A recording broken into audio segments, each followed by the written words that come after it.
This program is brought to you by the Durango Coffee Company, a special place for cooks, coffee, and friends.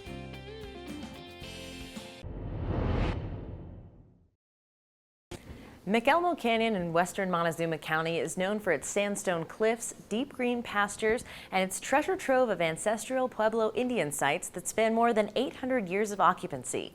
It's also home to the Guy Drew Vineyards and Winery, and it's a great destination for a weekend drive.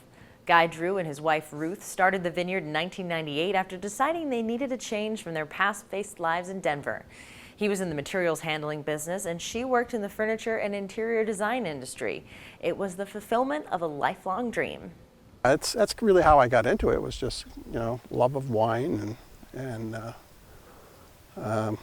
a desire to play in the dirt. Although McElmo Canyon is historically known for its fruit production, Drew says it's actually a terrible place to grow grapes. It's too cold in winter for most varieties. At his vineyard and headquarters in the canyon, he grows about 20 acres of Baco Noir grapes, a French-American hybrid that does well in colder weather. But he also relies on the wisdom of the Ancestral Puebloans to grow his other vines. We've got historical data here, and the Anasazi, they started farming down here in between 400 and 500 AD, and they left about 1300. So they had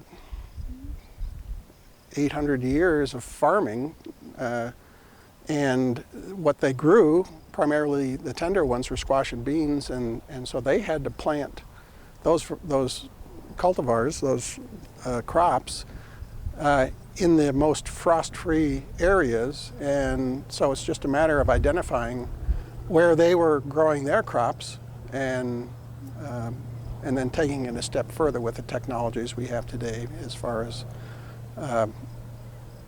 air drainage and so forth. The Drew Vineyards was occupied by the Ancestral Puebloans from the Basket Maker II period to the Pueblo III period, a span of nearly 1,000 years.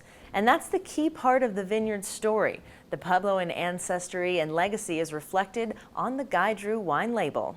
We've got ruins all over this property, and this is one that we found in our west field. It's a Hayes style A, which is how they can date when it was made by the style that it's in, and this one would date to about 850 AD. Drew is committed to using only Colorado grapes in his wines. In addition to the grapes he cultivates, he also buys grapes from Grand Junction and Palisade area vineyards. He bottles more than a dozen types of wine, from Bordeaux varietals to Rieslings, Chardonnays, and Pinot Gris. His wines have won a number of competitions, including gold medals for his Syrah at the Eastern International Wine Competition, and, more recently, a double gold medal for his sweet Riesling from the Colorado Governor's Cup. Drew will be honored at a ceremony at the Governor's Mansion in August. If you'd like to try some of Guy Drew's award-winning wines, you can always visit the vineyard and tasting room in McElmo Canyon. They're open every day from noon to 5 p.m., or you can visit them at their new tasting room at the Ute Mountain Trading Post on U.S. Highway 160. And on August 23rd, they'll be hosting their annual barbecue and wine tasting at the vineyard. Food, wine, and live music will be on tap from noon to 5 p.m. So if you want more information or to order Guy Drew wines, you can visit their website at guydrewvineyards.com.